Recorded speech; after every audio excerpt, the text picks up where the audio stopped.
Missing plane found under Arctic ice. What was inside left scientists in shock.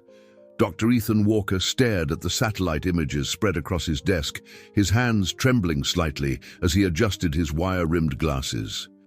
The metallic anomaly detected in the Arctic Circle glowed like a beacon on the thermal scans, a testament to something that shouldn't be there, buried deep beneath decades of ice and snow. After 33 years of searching, he might have finally found what he'd been looking for, the missing AA299 flight. If this story caught your attention, don't forget to subscribe to our channel and give us a like. Let us know which city you're watching us from. Stay tuned. The Cambridge University laboratory hummed with the familiar sound of computers and climate monitoring equipment, but today everything felt different. Ethan's colleagues had long dismissed his obsession with the disappeared aircraft as academic career suicide, yet here was the first tangible lead in decades. The satellite data couldn't lie. Something massive lay beneath the ice, and its dimensions matched those of a commercial aircraft. Running his fingers through his graying hair, Ethan reached for his phone. He'd prepared for this moment for years, maintaining a list of experts who could help him mount an expedition. The first call went to Hannah Brooks, a NASA-trained meteorologist whose groundbreaking work on Arctic weather patterns had revolutionized polar research. "Hannah, it's Ethan Walker. Remember that conversation we had at the Geneva Climate Conference last year? I think it's time." He paused, letting the implications sink in. "We found something." Hannah's response was immediate and enthusiastic. "Send me the coordinates. I'll start running weather models for the region right away." The next call went to Michael Carter, former NTSB investigator. Michael had investigated some of the most challenging aviation incidents in history, and his expertise would be crucial for understanding what they might find beneath the ice. "Michael, we've got a lead on AA219. I need your eyes on this." Ethan's voice carried the weight of decades of research. After all these years, Michael's skepticism was evident, but curiosity won out. "I'll be on the next flight to Cambridge."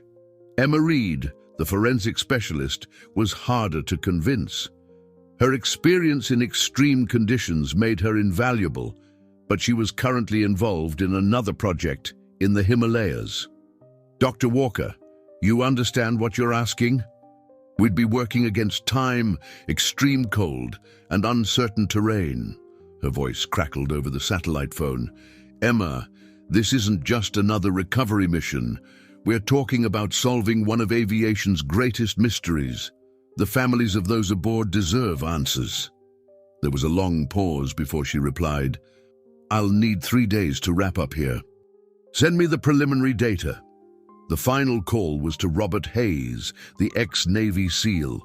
His Arctic experience and survival skills would be essential for keeping the team alive in one of the world's most hostile environments.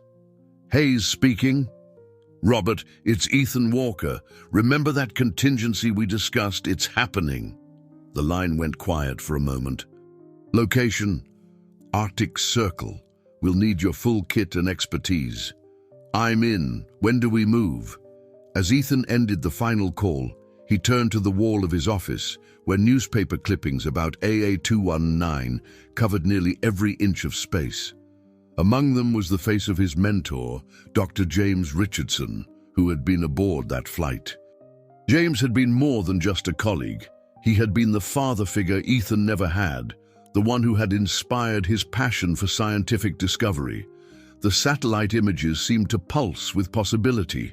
Whatever lay beneath the ice, it had remained hidden for over 3 decades, preserved in nature's most formidable freezer. But technology had finally caught up with the mystery, and Ethan's team would have resources that search parties in 1991 could only have dreamed of. A notification pinged on his computer. Hannah had already begun sending weather analyses. The window for a safe expedition would be narrow, perhaps no more than 2 weeks. They would need to move fast, But after 33 years of waiting, Ethan knew that rushing could be fatal in the Arctic's unforgiving environment. He began drafting the expedition parameters, his mind racing with possibilities. The team would need specialized equipment, permits, and support staff. More importantly, they would need to prepare for what they might find. The Arctic held its secrets close, and discovering the truth about AA219 could change not just their lives, but our understanding of what happened on that fateful day in 1991. As darkness fell over Cambridge, Ethan remained in his office, surrounded by the ghostly glow of computer screens. Tomorrow, he would begin the formal process of organizing the expedition, but tonight he allowed himself a moment to absorb the magnitude of what lay ahead. The Arctic secrets were finally within reach, but at what cost would they be revealed? The conference room at the Cambridge Arctic Research Center buzzed with an electric tension as the team gathered for the first time. Hannah Brooks arrived first, her tablet displaying complex weather patterns that swirled like abstract art across the screen. Her reputation for precision and attention to detail was evident in the way she had already mapped out potential weather windows for the expedition. Michael Carter entered next, his weathered face bearing the marks of countless crash investigations. He carried a thick folder containing everything known about AA219's final moments, which wasn't much. The former NTSB investigator had spent years studying similar incidents, but this case had always haunted him. He'd been a junior investigator when the plane disappeared, and the failure to find any traces had marked the beginning of his obsession with solving impossible cases. Emma Reed arrived with Robert Hayes, having shared a cab from the airport. The forensic specialist and the ex-SEAL made an odd pair, she with her academic demeanor and he with his military bearing, but both carried the confident air of professionals who had faced nature's extremes and survived. "Before we begin," Ethan addressed the assembled team, "I need to show you something that hasn't been included in the official briefing." He dimmed the lights and projected a series of thermal images onto the wall. These patterns around the anomaly, they're not natural. The ice formation suggests some kind of energy signature we can't explain. Hannah leaned forward, her expert eyes scanning the data. These temperature variations, they're unlike anything I've seen in my years of Arctic research. It's as if something's generating heat from beneath the ice, but that's impossible after all this time. "Unless it's not from the plane," Robert interjected, drawing curious looks from the others. "I've seen similar patterns during my time with the Navy, usually around certain classified installations." Michael spread out his own documents on the conference table. "The flight's cargo manifest might be relevant here. There are discrepancies I never understood. The official record shows standard cargo, but the weight calculations don't add up." Emma, who had been quietly analyzing the thermal images, spoke up. "These patterns remind me of a case I worked on in Antarctica. We found similar anomalies around an old research station. It turned out to be related to some experimental equipment that had been abandoned decades ago. The implications hung heavy in the air. What exactly had AA219 been carrying? And more importantly, was it still active after all these years? "There's something else," Ethan said, pulling out an old photograph. "Dr. James Richardson, my mentor who was on that flight, sent me this email just hours before boarding." He projected the email onto the screen. "Ethan, what we're transporting could change everything we know about climate science. If anything happens, remember, the ice preserves more than just memory." "James," Hannah's tablet suddenly beeped, drawing everyone's attention. "The weather model's just updated. We have a problem. The window for safe access to the site is shrinking. Instead of 2 weeks, we might have only 10 days before a massive storm system moves in." Robert immediately began calculating logistics. "We'll need at least 2 days to set up base camp, and that's assuming perfect conditions. The excavation itself could take a week or more, depending on what we find." "There's another concern," Emma added, pulling up her own data. "The ice sheet in that region is unstable. The anomaly's heat signature might be causing structural changes in the surrounding area. We're not just racing against weather, we're racing against the ice itself. Ethan looked at each member of his team, seeing the same mix of determination and apprehension he felt. We have one shot at this. Whatever we find down there has been waiting for 33 years. We need to be prepared for anything. The team spent the next hours deep in preparation, each expert contributing their knowledge to build a comprehensive plan. Hannah mapped out optimal drilling points based on ice stability. Michael analyzed every piece of flight data, looking for patterns they might have missed. Emma prepared her forensic equipment for extreme conditions, while Robert designed their safety protocols. As evening approached, Ethan found himself alone with Hannah, reviewing weather models. "There's something you're not telling the others, isn't there?" she asked quietly. Ethan hesitated, then reached into his briefcase. "This arrived yesterday." He handed her a classified document, its edges worn with age. "It's a partial record of what was really in the cargo hold. I had to call in every favor I had to get this." Hannah's eyes widened as she read. "If this is accurate, we're not just looking for a plane. We're looking for answers that powerful people might prefer stayed buried in the ice, which is why we need to move fast," Ethan replied, gathering his papers. "Not just because of the weather, but because once word gets out about what we've found, we might not be the only ones interested in reaching that site." As they left the conference room, the satellite images continued to glow on the screen, the mysterious heat signature pulsing like a beacon in the Arctic waste. Whatever secrets lay beneath the ice, they were about to be revealed. For better or worse, the military transport plane cut through the Arctic air, its powerful engines fighting against the perpetual winds that guarded the polar region.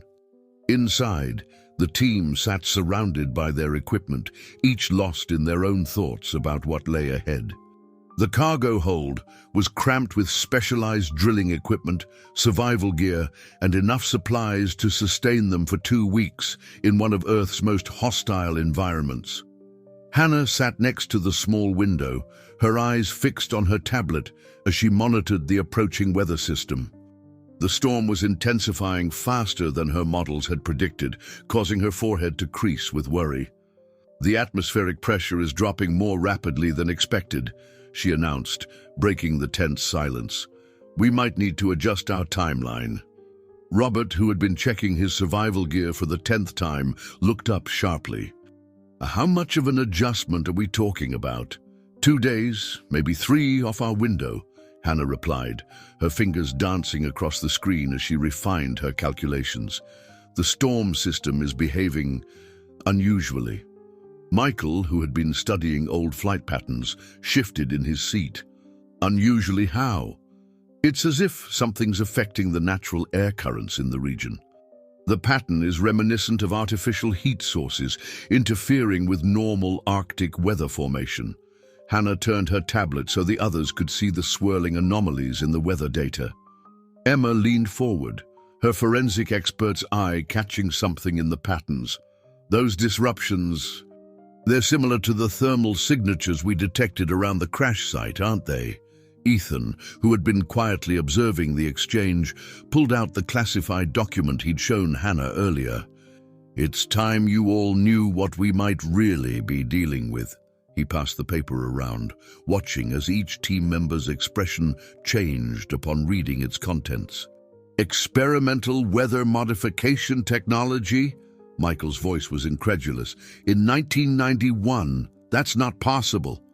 "Not by public standards of the time," Ethan explained, his voice low despite the engine noise ensuring privacy. "Dr. Richardson was part of a classified research team developing methods to influence Arctic weather patterns. The project was decades ahead of its time. Robert's military training kicked in as he processed the implications. If this technology was on board and somehow survived the crash, it could explain the anomalies we're detecting now," Hannah finished, her scientific mind racing with possibilities. "But how could it remain active after all these years?" The plane hit a pocket of turbulence, causing the equipment to rattle ominously. Through the windows they could see the endless white expanse below, broken only by jagged ice formations that resembled nature's sky-reaching fingers. Emma, who had been examining the thermal imaging data again, suddenly straightened. "Look at this pattern," she said, pulling up an enhanced view of the crash site area. "The heat signature isn't constant, it's pulsing, almost like a heartbeat," Ethan finished, remembering his mentor's last words about the ice preserving more than memory. The team fell silent as they processed this new information. The mystery of AA219 was becoming more complex with each passing hour, and they hadn't even reached the site yet. As they approached their landing zone, a research station 3 miles from the anomaly, Robert began briefing them on Arctic survival protocols.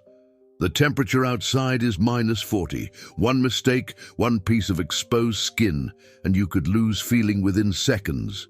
We move as a unit, we stay connected, and we follow protocols exactly." The plane's descent brought them through thick cloud cover, and when they emerged, the vast white landscape stretched endlessly in every direction. The research station appeared as a cluster of red buildings, a tiny outpost of humanity in the endless white. Hannah's tablet chimed again, this time more urgently. "The storm's changing course," she announced, her voice tense. "It's moving directly toward our location, and it's getting stronger."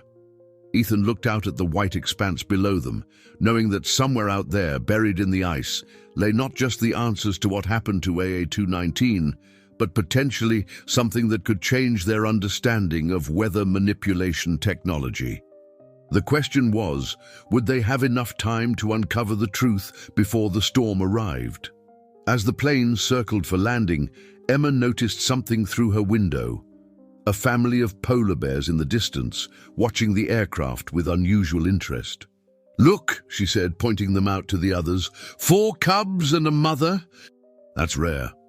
In all my time up here, I've never seen a polar bear family that large," Robert commented, his expression thoughtful. "And they seem to be heading in the same direction we are." The plane touched down on the ice runway with a jolt, and as the team began gathering their gear, each member felt the weight of what lay ahead. They had 10 days, possibly less, to uncover a 33-year-old mystery.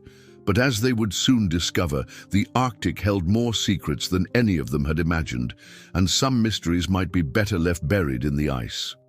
The wind howled across the Arctic landscape as the team set up their base camp at the research station.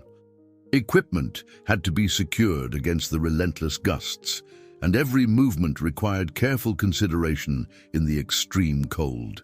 Hannah's weather monitoring equipment beeped continuously, tracking the approaching storm system that seemed to defy natural patterns. "The thermal imaging drones are ready," Emma announced, her breath visible in the frigid air as she calibrated the last of the scanning equipment. "But there's something odd about the electromagnetic readings in the area. They're fluctuating in a way I've never seen before." Robert, who had been establishing a secure perimeter around the camp, returned with troubling news. "The ice sheet is more unstable than our initial surveys suggested. I've mapped out several pressure cracks that weren't visible in the satellite imagery." Ethan studied the newly updated terrain maps, his expression growing more concerned. "These cracks, they form a pattern." He traced his finger along the lines, spreading outward from the anomaly's location. "It's almost geometric." Michael, who had been analyzing old flight data from his heated tent, emerged with a stack of printouts. "I've been comparing weather conditions from the day of the incident with Hannah's current readings. There are surprising similarities in the atmospheric pressure patterns." Before anyone could process this information, a low rumble echoed across the ice field. The team rushed outside to see the polar bear family they'd spotted earlier, now closer to the camp. The mother bear stood on a ridge, her 4 cubs behind her, all facing the direction of the buried aircraft. "They're not acting aggressively," Robert observed, his hand still hovering near his tranquilizer gun. "It's almost like they're watching us." Hannah's equipment suddenly erupted in a series of urgent beeps. "The electromagnetic disturbance is intensifying," she reported, studying the readings. "And the pattern matches the pulse we detected from the anomaly." The team gathered in the main research station building, spreading their findings across a large table. Emma pulled up the latest thermal scans on the main screen, revealing something they hadn't noticed before. "Look at this." She pointed to a series of regular formations beneath the ice. "These structures, they're too perfect to be natural ice formations, and they seem to be connected to the main anomaly site." Ethan pulled out his mentor's old research notes, comparing them to the new data. Dr. Richardson's last email mentioned something about the ice preserving more than memory. What if he wasn't speaking metaphorically? The station's lights flickered momentarily, causing everyone to pause. The backup generators hummed to life automatically, but the brief power fluctuation had left them all uneasy. "The equipment from the cargo hold," Michael said slowly. "If it was designed to modify weather patterns, could it have survived the impact? Could it still be active?" Hannah shook her head, puzzled by the data streaming across her screens. "Even if it survived, no power source from 1991 should still be functioning after all these years in these conditions. Unless it found another way to power itself," Emma finished, her forensic mind putting the pieces together. "The temperature variations, the electromagnetic pulses, the geometric patterns in the ice, they're all connected." Robert, who had been monitoring the perimeter cameras, called them over to his screen. "The bears are moving again, but look at their behavior." The footage showed the bears carefully navigating around certain areas of the ice, as if they were avoiding invisible boundaries. "They know something we don't," Ethan murmured, watching the animals' deliberate movements. "They're not just random visitors, they're responding to whatever's buried out there." As the team prepared for their first expedition to the anomaly site, the wind outside intensified. The approaching storm showed no signs of slowing, but its patterns continued to defy natural weather systems. In the distance, the polar bears maintained their vigilant watch, their presence a reminder that they weren't alone in this frozen wilderness. Hannah made one final check of her equipment before they headed out. "The electromagnetic disturbances are creating a kind of corridor in the ice field," she explained, showing the others the pattern on her screen. "If we follow it, it might lead us directly to what we're looking for."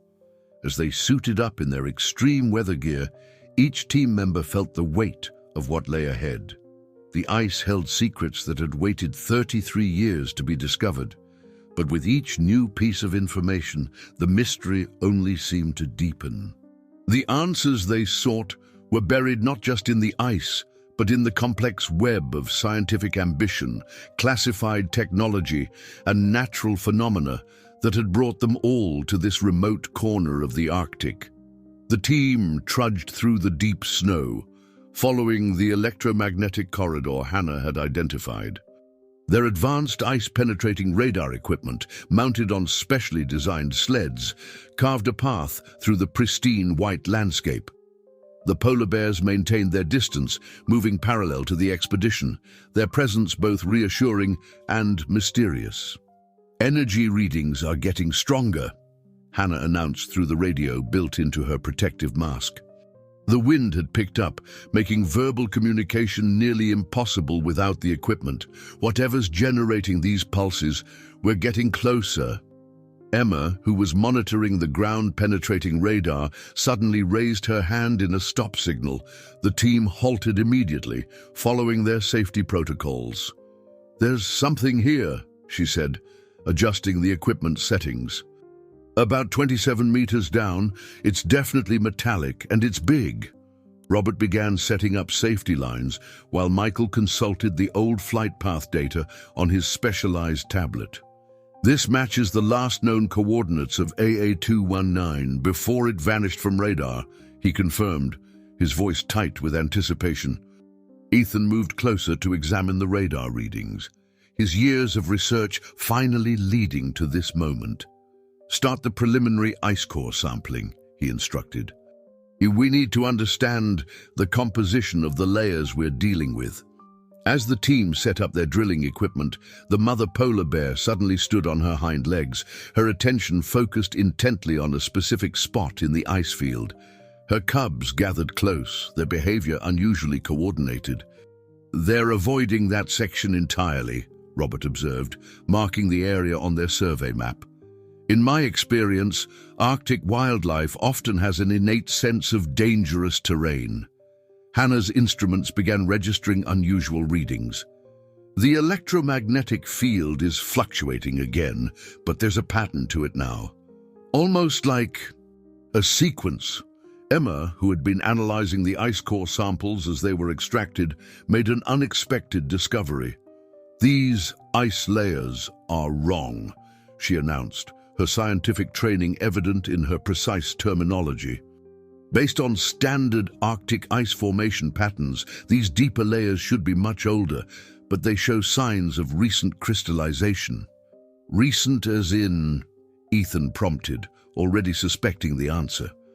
"As in the past few years," Emma confirmed, running another test to verify her findings. "It's as if something down there is actively affecting the ice formation process." Michael, who had been documenting everything with specialized cameras, noticed something in his footage. "Look at this," he called the others over, pointing to his screen. "When I switch to thermal imaging, there's a geometric pattern beneath the surface. It's too regular to be natural." The team gathered around the display, watching as Michael enhanced the image. The pattern was indeed geometric, a series of perfect hexagons forming a larger structure around the main anomaly. "Dr. Richardson's research," Ethan said quietly, pulling out his tablet to reference his mentor's notes. "He was working on a theory about using crystalline structures to amplify electromagnetic fields for weather modification. But this is far beyond anything in his published work." A sudden crack echoed across the ice field, causing everyone to freeze. The polar bears, however, remained calm, the mother actually lying down in the snow while her cubs played nearby. "The bears," Robert said thoughtfully, "they're not just following us, they're guarding something." Hannah's equipment picked up another surge in electromagnetic activity. "These pulses, they're not random, they're following a mathematical progression." She showed them the data pattern, a series of peaks and valleys that seemed almost like a code. As the team processed this revelation, Emma's ground-penetrating radar revealed something else. "There's a cavity forming in the ice about 15 meters from our position. It wasn't there in our initial scans." "The ice is changing," Hannah realized, comparing her readings. "The electromagnetic pulses are affecting its structural integrity, but only in specific patterns." Ethan made a decision. "We need to establish a permanent monitoring station here before we attempt any major excavation. Whatever's down there, it's not just preserving itself, it's actively reshaping its environment." As they began setting up the monitoring equipment, the wind carried a strange harmonic tone across the ice field. The polar bears raised their heads in unison, and Hannah's instruments recorded a corresponding spike in electromagnetic activity. "It's communicating," she whispered, watching the readings fluctuate in perfect synchronization with the sound. "The question is, with what?" The team worked until the approaching darkness forced them to return to base camp, each member lost in thought about what they'd discovered.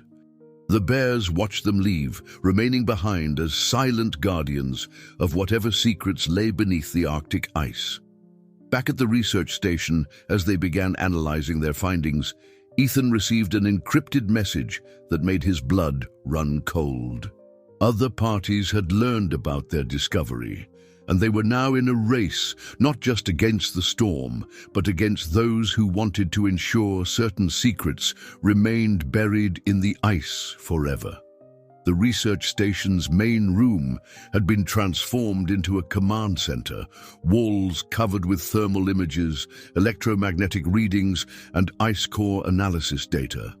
The team had been working through the night, trying to make sense of their discoveries. Outside, the Aurora Borealis painted the sky in ethereal colors, its lights seeming to pulse in sync with the anomaly's electromagnetic emissions. "The encryption on this message is military-grade," Robert said, analyzing the warning Ethan had received. "Someone with serious resources is taking an interest in our operation." Hannah looked up from her weather models, her face illuminated by the screen's blue glow. "The storm system is still intensifying, but look at this." She pointed to a series of circular patterns in the weather data. "These formations shouldn't be possible naturally. It's as if something is creating organized weather patterns within the chaos." Emma rushed in from the lab area, holding a newly processed ice core sample. "You need to see this," she said, placing it under their high-powered microscope. "The ice crystals closest to the anomaly site, they're arranged in impossible patterns. It's like they're being deliberately restructured at a molecular level." The team gathered around the microscope, taking turns observing the extraordinary formation. Michael, who had been cross-referencing the flight's original cargo manifest with recently declassified documents, suddenly straightened in his chair. "I think I found something," he announced, spreading several papers across the table. "There was a secondary cargo hold on AA-219, one that doesn't appear in the official records. According to these documents, it was equipped with its own power source and environmental control system." Ethan's hands trembled slightly as he read the documents. "This matches some of Dr. Richardson's coded notes. He wrote about a self-sustaining crystalline matrix that could theoretically harness electromagnetic energy from the Earth's natural field." A low rumble from outside drew their attention. Through the station's reinforced windows, they could see the polar bear family had returned, this time displaying even more unusual behavior. The mother bear appeared to be deliberately digging in specific locations, while her cubs moved in an almost choreographed pattern around her. "The bear's behavior correlates with the electromagnetic pulses," Hannah observed, checking her instruments. "Every time they move to a new location, we get a corresponding spike in activity." Robert, who had been monitoring the perimeter cameras, noticed something else. "The bears are marking out points that form the same geometric pattern we found in the ice." Emma pulled up the 3D radar mapping she'd been working on. "If we overlay the bear's movement pattern with our subsurface scans..." She quickly input the data, and a complex holographic model appeared above the table. "Look, they're tracing the edges of a much larger structure." Ethan compared the pattern with his mentor's research notes. "Dr. Richardson's last project involved using geometric formations to amplify and control electromagnetic fields. He believed certain patterns could create self-sustaining energy loops. But why would such technology be on a commercial flight?" Michael wondered aloud, voicing the question they'd all been considering. Before anyone could respond, Hannah's equipment began emitting a series of urgent beeps. "The electromagnetic field is changing again, but this time it's different." She rushed to check the readings. "The pulses are forming some kind of repeating sequence, almost like a language." The lights in the station flickered, and their equipment momentarily went haywire. Through the windows, they could see the Aurora Borealis intensifying, its colors swirling in unprecedented patterns. "It's not just preserving itself," Ethan realized, watching the display of lights above. "Whatever's down there, it's evolving." Robert's security system suddenly picked up movement at the anomaly site. The thermal cameras showed the ice shifting, revealing glimpses of something metallic beneath the surface. The polar bears had positioned themselves at specific points around the area, their behavior suggesting they were responding to some signal only they could sense. Hannah's voice was tense as she studied her readings. "The storm is accelerating its approach, but these weather patterns, they're not random anymore. It's as if the system is being deliberately guided." Emma's ground-penetrating radar revealed new details about the structure beneath the ice.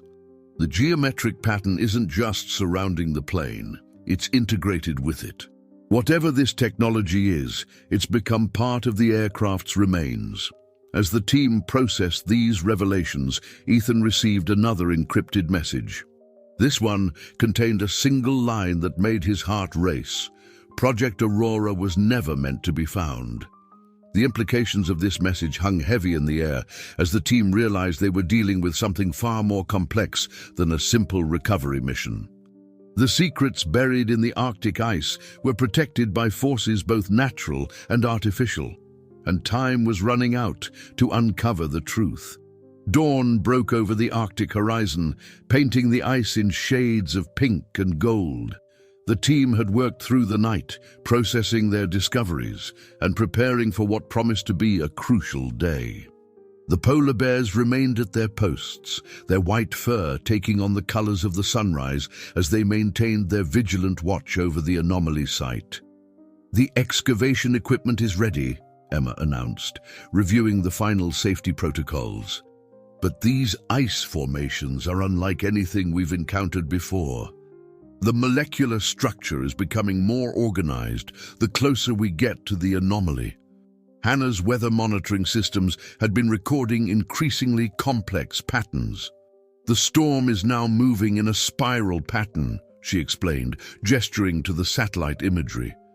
"It's defying every known principle of Arctic weather systems." Michael, who'd been analyzing the encrypted message about Project Aurora, shared his findings. "I've been cross-referencing declassified documents from various research programs of the early 1990s. There are references to something called Operation Crystal Shield, a classified weather modification experiment." Ethan's eyes widened as he connected the dots. Dr. Richardson mentioned Crystal Shield in his personal notes, but only in code. He believed they had discovered a way to create self-sustaining electromagnetic fields that could influence weather patterns. A sudden movement on the security feeds caught Robert's attention. The mother polar bear had approached one of their sensor arrays, her behavior showing an almost deliberate intelligence. As she moved, the electromagnetic readings spiked in a consistent pattern. "Look at this," Robert called the others over. "Every time she touches the ground with her paw, it corresponds exactly with the pulse sequence we've been tracking." Emma pulled up her latest ground-penetrating radar scans. The bears aren't just responding to the signals, they're amplifying them somehow. Their movements are completing circuits in the geometric pattern beneath the ice.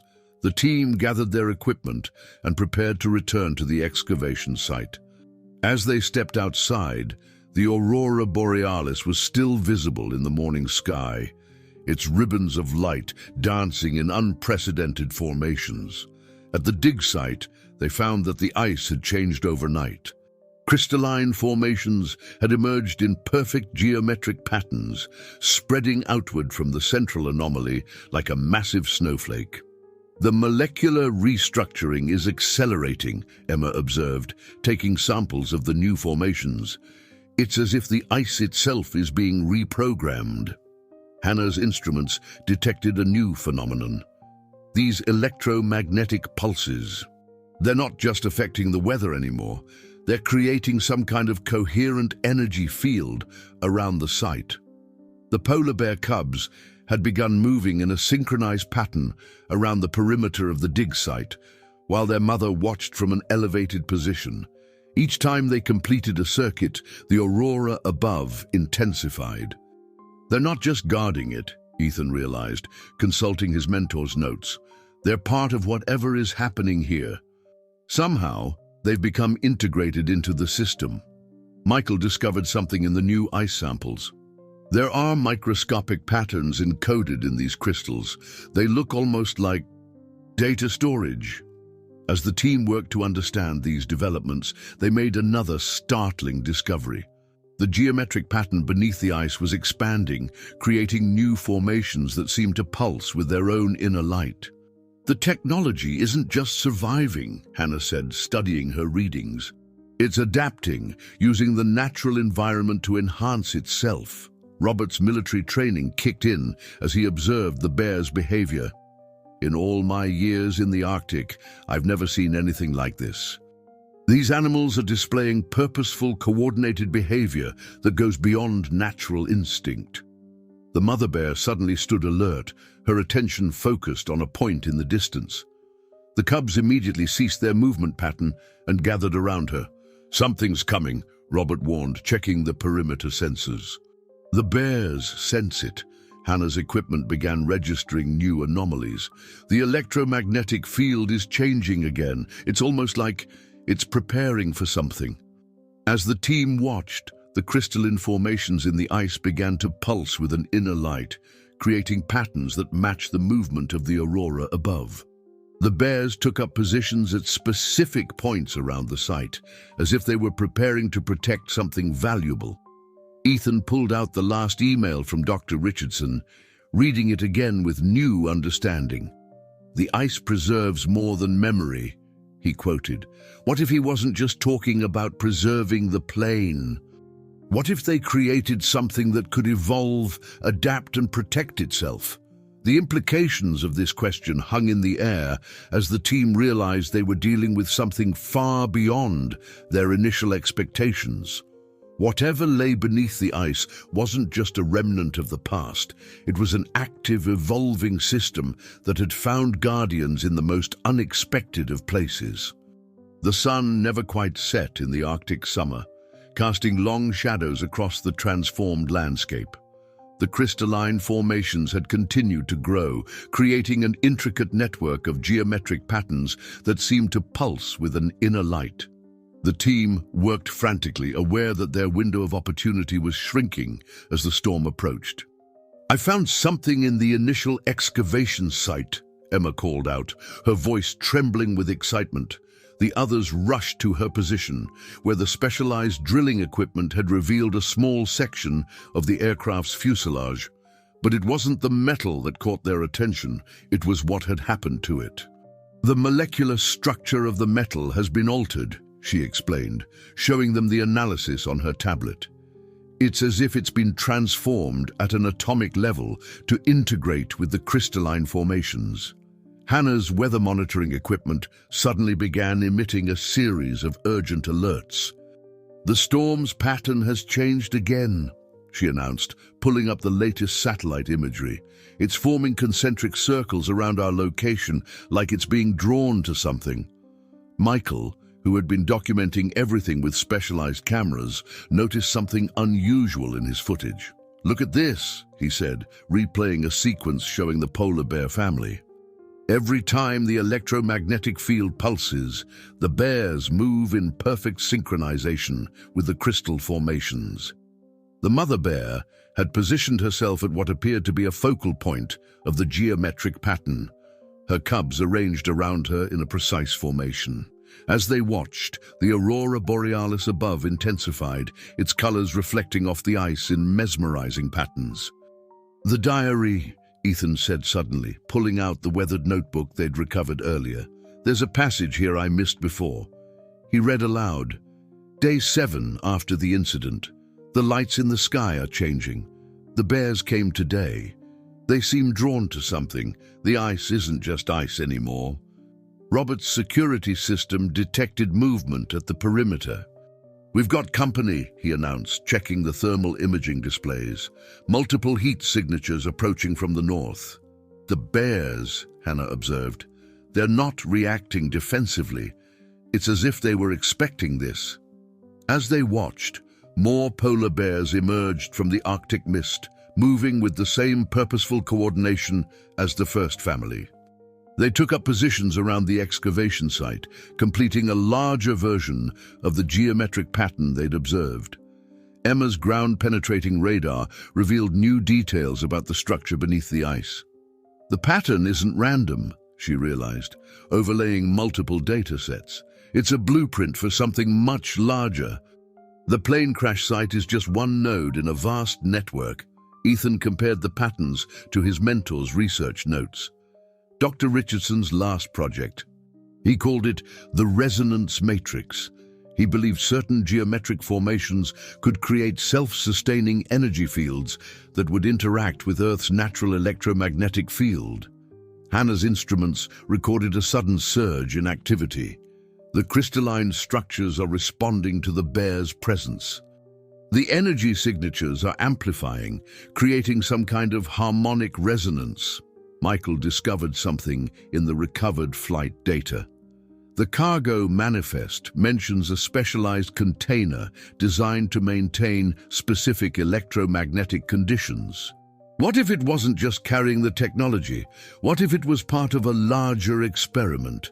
The team worked to process these revelations while the storm continued its ominous approach. The bears maintained their positions, their presence creating a protective barrier around the site. The Aurora above had transformed into patterns never before recorded in scientific history. Dr. Richardson knew, Ethan said quietly, studying his mentor's final message again. He knew the technology would adapt, evolve. The ice didn't just preserve it, it became part of it.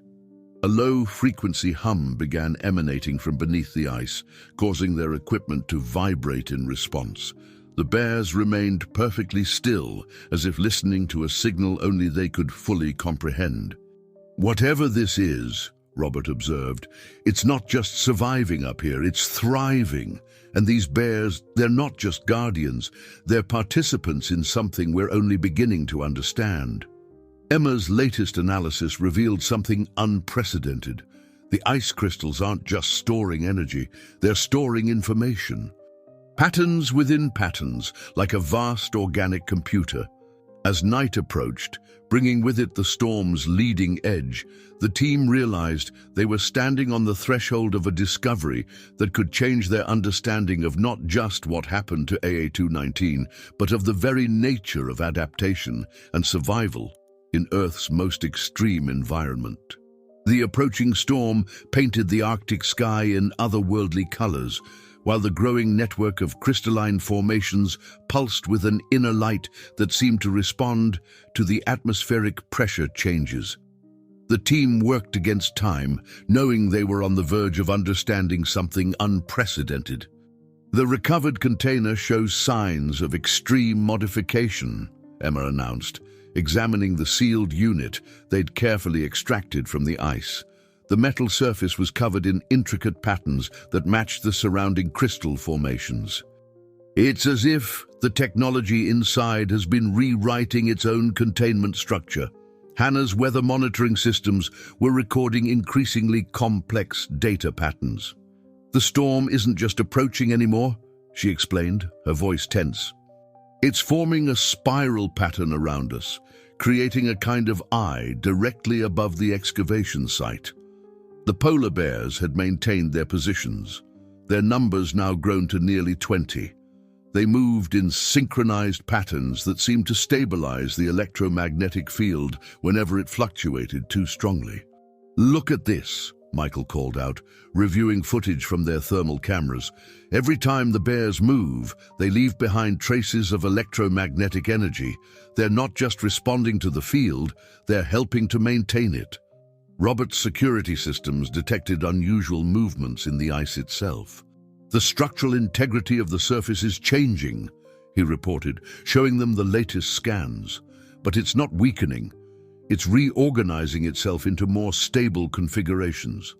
Ethan found something crucial in his mentor's notes. Dr. Richardson wrote about a theoretical state where technology and natural systems could achieve perfect synchronization. He called it environmental resonance, but these notes, they're dated weeks before the flight. The mother bear suddenly raised her head, alerting to something only she could sense. Her cubs immediately moved into a new formation, and the other bears followed suit. The crystal formations in the ice responded, their pulses aligning with the bears' movements. Emma's ground-penetrating radar revealed new details about the structure beneath them. The geometric pattern isn't just expanding, it's creating new connections. "Look at how these lines intersect. It's like a living circuit board made of ice." Hannah's instruments detected an unprecedented phenomenon. "The electromagnetic field is forming stable vortices," she explained, showing them the data. "They're creating channels of concentrated energy that connect different parts of the structure." The team had to pause their work as a series of low-frequency pulses rippled through the ice.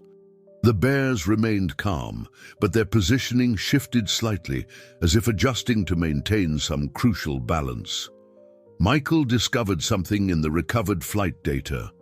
The last transmission from AA219, it wasn't just about engine failure. There's a partial message here about unexpected system integration. Ethan compared this information with his mentor's research. Dr. Richardson's final project wasn't just about weather modification, he realized. He was working on something much more ambitious, a way to create self-sustaining environmental systems that could adapt and evolve. The Aurora Borealis above had transformed into patterns never before recorded, its lights pulsing in perfect synchronization with the crystal formations below. The bears watched the display with an almost reverent attention, their movements becoming part of the complex dance of energy and light. "The container," Emma said suddenly, noticing new readings from her instruments. "It's not just storing technology, it's acting as a focal point for something much larger." Robert's military experience gave him a unique perspective. "In all my years of Arctic operations, I've never seen anything like this. It's as if the entire environment is working together, creating something new." Hannah's weather models were showing impossible patterns. The storm, it's not just being influenced by what's happening here, it's becoming part of it. As night began to fall, the team realized they were witnessing something that transcended their understanding of both technology and nature. The bears had become integral parts of a system that seemed to bridge the gap between artificial and natural, while the storm above continued its ominous approach. Ethan found one last note from Dr. Richardson, previously overlooked. "If we succeed, we won't just change the weather, we'll create a new kind of harmony between our technology and the natural world. But if something goes wrong..." The note ended there, but as the team looked at the transformed landscape around them, they began to understand that what had seemed like a tragic accident might have been the beginning of something far more extraordinary. The bears, the crystals, the storm, all were parts of a larger pattern they were only now beginning to comprehend. The storm had created a perfect circle above the excavation site, its eye centered directly over the geometric pattern in the ice. As the team worked to process their latest discoveries, the truth about AA219 began to emerge with stunning clarity. "I've decoded the last entries in the recovered diary," Emma announced, her voice trembling with the weight of revelation. "The survivors. They didn't perish in the crash. They became part of something else entirely." The diary's final pages told an extraordinary story. After the initial impact, 88 survivors found themselves trapped in an environment that was rapidly changing around them. The experimental cargo, Dr. Richardson's revolutionary weather modification system had activated during the crash, initiating an unprecedented integration with the Arctic environment. "Look at this," Hannah called out, displaying her atmospheric readings. "The electromagnetic patterns we're detecting, they're not just similar to human brainwave patterns. They are human brainwave patterns, preserved and amplified through the crystalline structure." Michael pulled up the original incident report. "The rescue teams in 1991 never found any bodies because there weren't any to find. The survivors became part of the system itself." Ethan's hands shook as he read his mentor's final research notes with new understanding. "Project Aurora wasn't just about weather modification," he explained. "Dr. Richardson had discovered a way to create a symbiotic relationship between human consciousness and environmental systems. The technology was designed to integrate with both the environment and its operators." The polar bears moved in perfect synchronization as the crystal formations pulsed with increasing intensity. The mother bear approached the team, her eyes showing an intelligence that seemed almost human. "They're not just guardians," Robert realized, watching the bears' coordinated movements. They're conduits. The survivors found a way to persist by transferring their consciousness into the Arctic ecosystem itself. Emma's latest scans revealed the full scope of what lay beneath the ice. The geometric pattern wasn't just a simple structure. It was a vast organic computer, its circuits formed by crystalline ice and maintained by the electromagnetic fields generated by the modified weather system. The survivors adapted the technology to save themselves, Hannah explained, correlating the data. Instead of fighting against the extreme conditions, they found a way to become part of the Arctic itself. The diary's final entry suddenly made sense. We are becoming something new. The bears understand. They're helping us complete the transformation.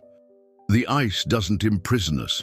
It has become our new form of existence. As if responding to their understanding, the crystal formations began to pulse with renewed intensity. The bears took up positions around the team, forming a protective circle as the storm above intensified. Dr. Richardson knew this would happen, Ethan said, finally understanding his mentor's cryptic warning. The ice preserves more than memory. It preserved their consciousness, their essence. They're still here, still aware, just existing in a form we never imagined possible. The geometric pattern beneath the ice was revealed to be a vast neural network. Its crystalline pathways carrying the combined consciousness of the AA-219 survivors. The experimental weather modification system had evolved far beyond its original purpose, becoming a bridge between human consciousness and the natural world. Michael discovered something in the plane's recovered black box. The system didn't malfunction during the flight, he announced. It adapted exactly as it was designed to. The crash wasn't an accident, it was a transformation. The bears began moving in a new pattern, and the crystal formations responded, creating pathways of light that danced through the ice. The Aurora borealis above shifted in perfect synchronization, forming patterns that seemed to carry meaning. They're trying to communicate with us, Hannah realized, as her instruments recorded complex wave patterns that matched known linguistic structures. All these years, they've been waiting for someone to understand what really happened. The storm continued to circle above, but now its purpose was clear. It wasn't a threat, but a manifestation of the survivors' continued influence over their Arctic domain. The experimental technology had given them the ability to persist, to adapt, to evolve into something that transcended traditional concepts of survival. Ethan found himself facing the truth about his mentor's fate. Dr. Richardson hadn't perished in the crash. He had become part of something greater, a pioneering consciousness in a vast network that had transformed the Arctic itself into a living, thinking entity. As the team stood surrounded by the bears and the pulsing crystal formations, they realized they weren't just uncovering a tragedy from the past. They were witnessing the next step in human evolution, born from necessity and preserved in the eternal ice of the Arctic. The revelation about the true nature of AA-219's transformation had changed everything. The research station hummed with activity as the team worked to document and understand the full implications of their discovery. The polar bears maintained their vigilant watch, their role as intermediaries between two forms of existence now clear. The electromagnetic signatures are becoming more coherent, Hannah announced, studying the latest readings. It's as if they're adapting their communication patterns to match our brain's natural frequencies. They're learning how to bridge the gap between their consciousness and ours. Emma had made another breakthrough with the crystalline formations. These structures aren't just storing consciousness, they're evolving it. Each crystal configuration represents a new way of processing information, more efficient than any computer we've ever created. Through the station's windows, they could see the Aurora borealis forming intricate patterns that matched the crystal formations below. The survivors of AA-219 had created a living network that spanned the entire region, using the natural electromagnetic field of the Earth itself as their medium of existence. Dr. Richardson's original experiment was revolutionary enough, Ethan explained, reviewing his mentor's research.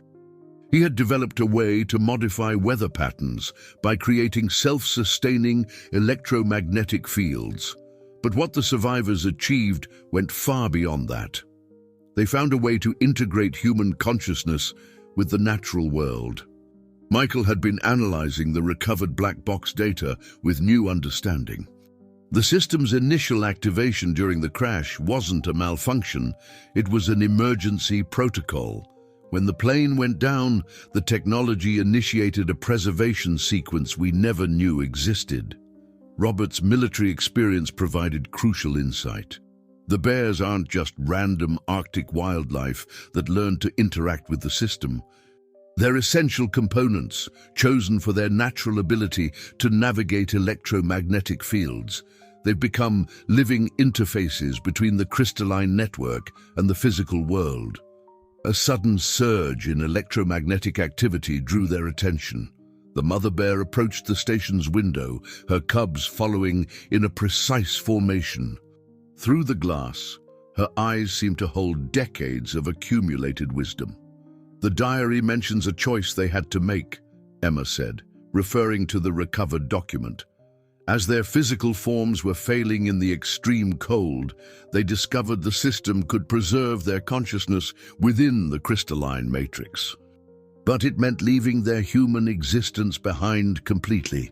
Hannah's instruments recorded a new pattern of activity.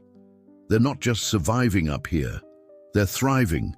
The network they've created is more sophisticated than anything we've ever developed.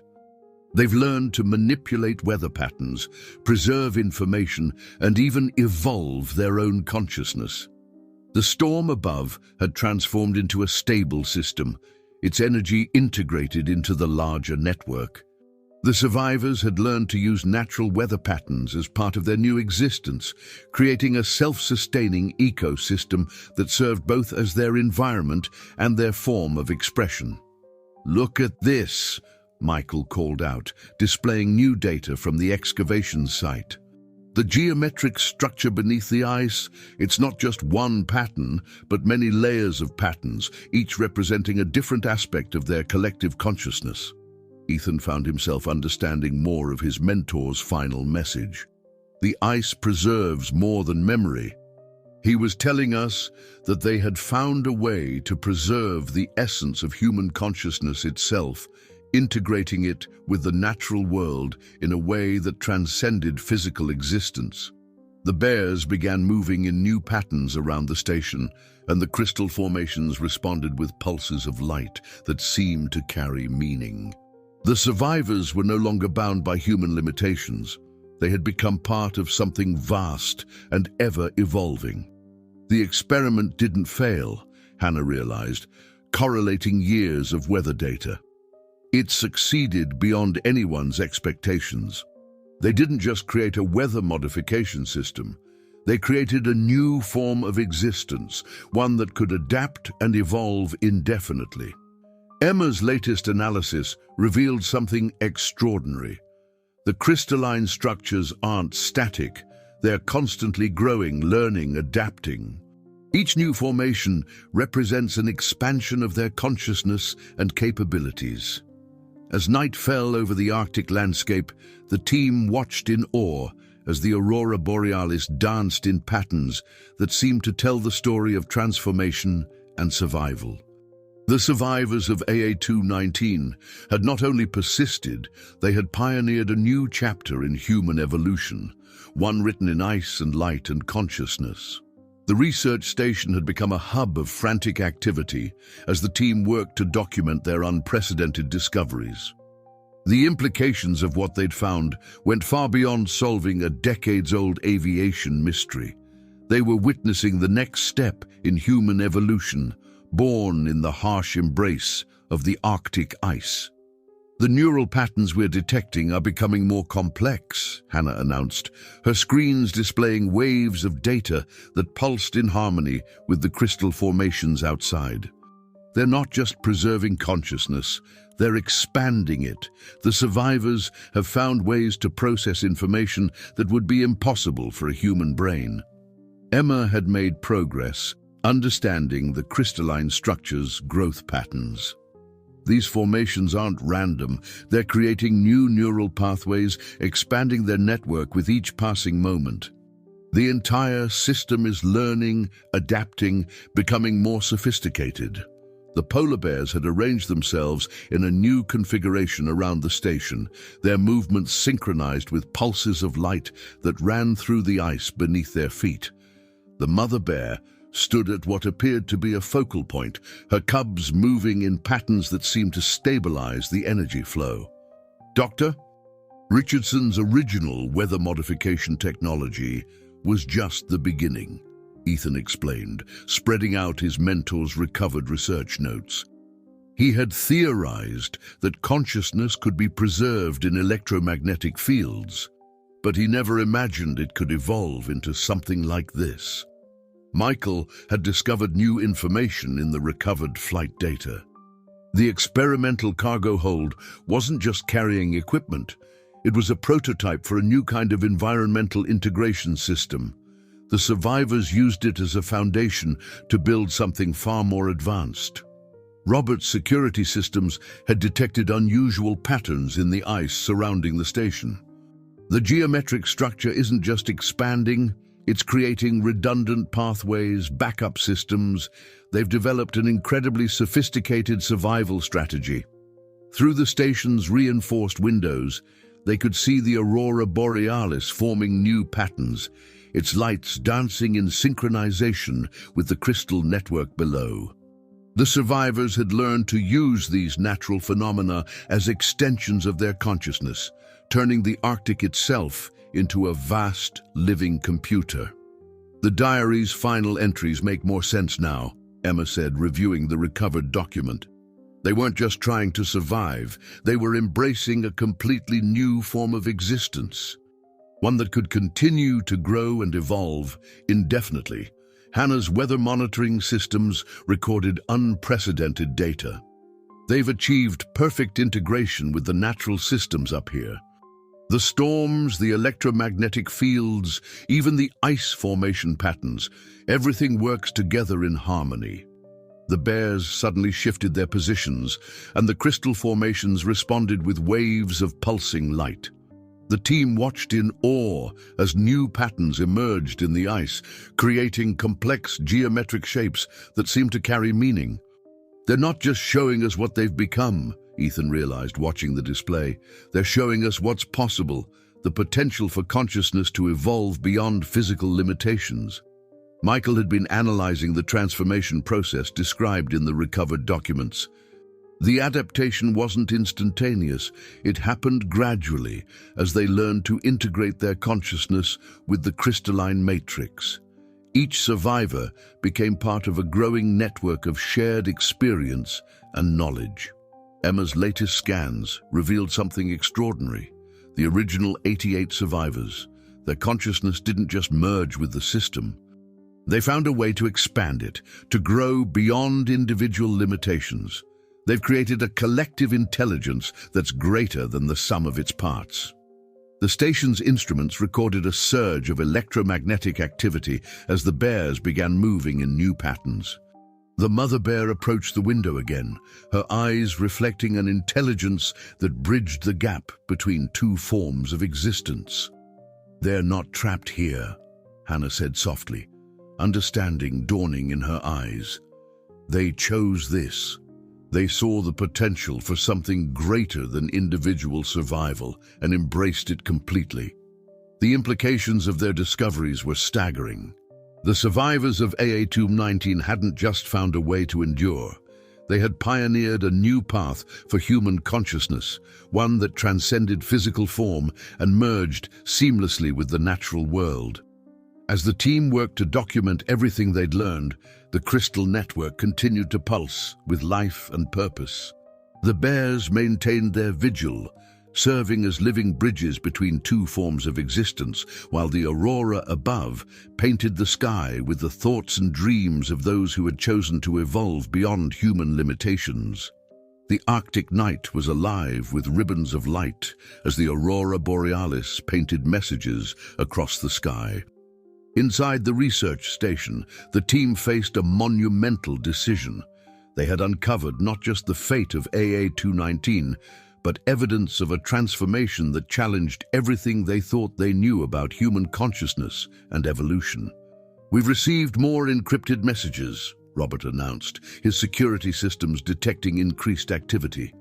"Word of our discovery is spreading. We're not the only ones interested in what's happening here anymore."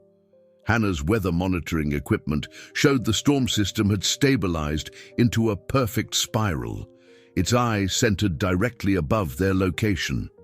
"They're protecting us," she realized, studying the patterns. "They're using the weather itself to keep others away until we can understand everything they want to show us." Emma had made a breakthrough analyzing the crystal formations. These structures, they're not just storing information, they're creating a template showing us how the transformation is possible. It's like they're leaving us a roadmap. The polar bears had gathered in greater numbers around the station, their movements creating complex patterns that matched the pulses of light running through the ice. The mother bear and her cubs remained at the center, orchestrating what seemed to be an elaborate demonstration. "Dr. Richardson's final project wasn't meant to end with AA-219, Ethan explained, his voice filled with wonder as he reviewed his mentor's notes. He was laying the groundwork for the next step in human evolution. The crash didn't end the experiment, it catalyzed something far greater. Michael had uncovered new details in the recovered documents. The survivors made a conscious choice to embrace this new form of existence. The diary entries show they understood the implications of what they were becoming. They saw it as an opportunity, not a tragedy. Through the station's windows, they could see the crystal network expanding, creating new patterns that pulsed with increasing complexity. The survivors were showing them the full scope of what they'd achieved, a perfect integration of consciousness, technology, and nature. "Look at this," Hannah called out, her instruments recording unprecedented data. "The electromagnetic patterns. They're not just communicating anymore. They're offering to teach us how to understand their existence, to bridge the gap between our forms of consciousness." Emma's analysis revealed something extraordinary in the ice core samples. The crystalline structures contain encoded information about the transformation process. They're preserving not just the knowledge of how they changed, but the potential for others to follow their path. The bears began moving in new formations, and the crystal network responded with waves of light that seemed to carry specific meanings. The Aurora above shifted in perfect synchronization, creating patterns that told the story of their evolution. They're not just survivors anymore, Ethan realized, watching the display. They've become guardians of a new potential for human consciousness. Everything they've learned, everything they've become, they're preserving it for future generations. Robert's military experience gave him a unique perspective on their situation. What they've achieved here, it could change everything. The ability to adapt and survive in any environment, to evolve beyond physical limitations. Some would see this as the ultimate advancement. The mother bear approached the station once again, her cubs following in a precise pattern. Their movements triggered pulses of light through the crystal network, creating a display that seemed to offer both invitation and warning. "They're giving us a choice," Hannah said softly, understanding dawning in her eyes. "They're showing us what's possible, but leaving us to decide how to use this knowledge." The team worked through the night, documenting everything they'd learned about this extraordinary transformation. The survivors of AA-219 had not just found a way to endure, they had discovered a path to transcendence, merging consciousness with the natural world in ways that defied conventional understanding. As the Aurora continued its dance above them, The team realized they had become part of something far greater than a simple recovery mission. They were witnesses to a new chapter in human evolution, one written in ice and light, preserved in the endless Arctic night for those who were ready to understand its implications. The Arctic dawn painted the ice in shades of gold and pink as the team prepared to leave the research station. Their discovery of AA-212's true fate had changed not just their understanding of survival, but of human potential itself. The polar bears watched from their positions around the crystal network, their role as guardians of this extraordinary evolution now clear to all. "The final data transfers are complete," Hannah announced, her instruments recording the last measurements of the electromagnetic field. "They've shown us exactly what they want us to preserve and what they want us to protect." Emma had finished packaging the core samples and analytical data. The crystalline structures contain a complete record of their transformation. It's not just a story of survival, it's a blueprint for the next step in human evolution. The mother bear approached the station one last time, her cubs following in their now familiar pattern. Through the reinforced windows, her eyes seemed to carry a message of both wisdom and caution. The survivors had found a way to transcend human limitations, but their gift came with great responsibility. "Dr. Richardson knew what might be possible," Ethan said, carefully storing his mentor's research notes. "He didn't just create a weather modification system, he opened the door to a new form of existence. The crash didn't end his work, it fulfilled it in ways he never imagined." Michael had finished compiling all the recovered information from the flight. The survivors made a conscious choice to embrace this transformation. They saw the potential for something greater than individual survival and created a collective consciousness that could continue to grow and evolve indefinitely. The crystal network pulsed with waves of light that matched the patterns of the aurora above. The survivors had learned to use every aspect of their Arctic environment, turning what should have been a tragedy into a testament to human adaptability and potential. Robert's security systems tracked the approaching rescue helicopters. "We have to make a decision now," he said, checking the encrypted communications. "About how much of this we reveal to the world." The team gathered for one final observation of the site. The geometric patterns in the ice had stabilized into a vast, self-sustaining network that pulsed with its own inner light. The polar bears had taken up positions that seemed to mirror the constellation of stars above, their movements synchronized with the flow of energy through the crystal formations. "They're not just preserving themselves," Hannah realized, watching the display. "They're preserving the possibility of future evolution. Everything they've learned, everything they've become, it's all here, waiting for humanity to be ready." Emma's final analysis confirmed what they had all come to understand. The transformation wasn't just about surviving in the Arctic. They found a way to integrate consciousness with the natural world, to evolve beyond physical limitations and create something entirely new. The survivors had turned their tragedy into triumph, using Dr. Richardson's experimental technology as a foundation to build something far beyond its original purpose.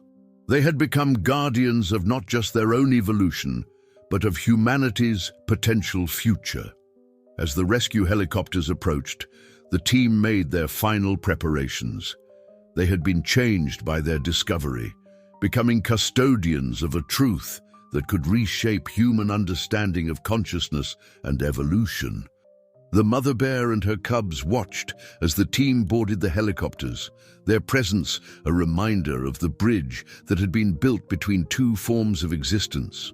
The Aurora Borealis danced overhead, its patterns now recognizable as the thoughts and dreams of those who had chosen to evolve beyond human form.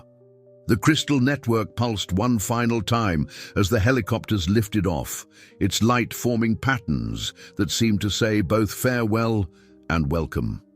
The survivors of AA-219 had not just endured, they had pioneered a new path for human consciousness, preserving their discovery in the eternal ice for future generations to find when they were ready.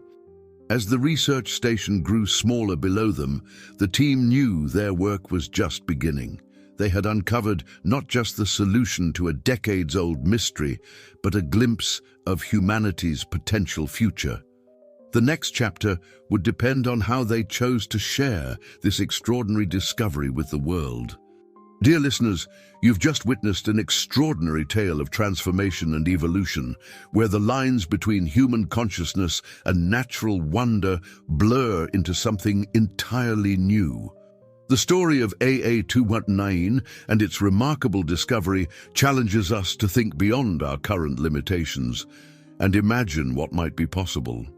If this journey into the Arctic's mysteries has captured your imagination, we've prepared a special playlist of similarly captivating stories that explore the boundaries of human potential. You'll find it by clicking the link to your left. Don't forget to subscribe to our channel and like this video to join us on more extraordinary adventures that push the boundaries of what we think is possible. Every day we bring you unique stories that challenge our understanding of reality. Share your thoughts in the comments below. What would you do if faced with the choice to evolve beyond human limitations? We'll see you in the next story, where more mysteries await.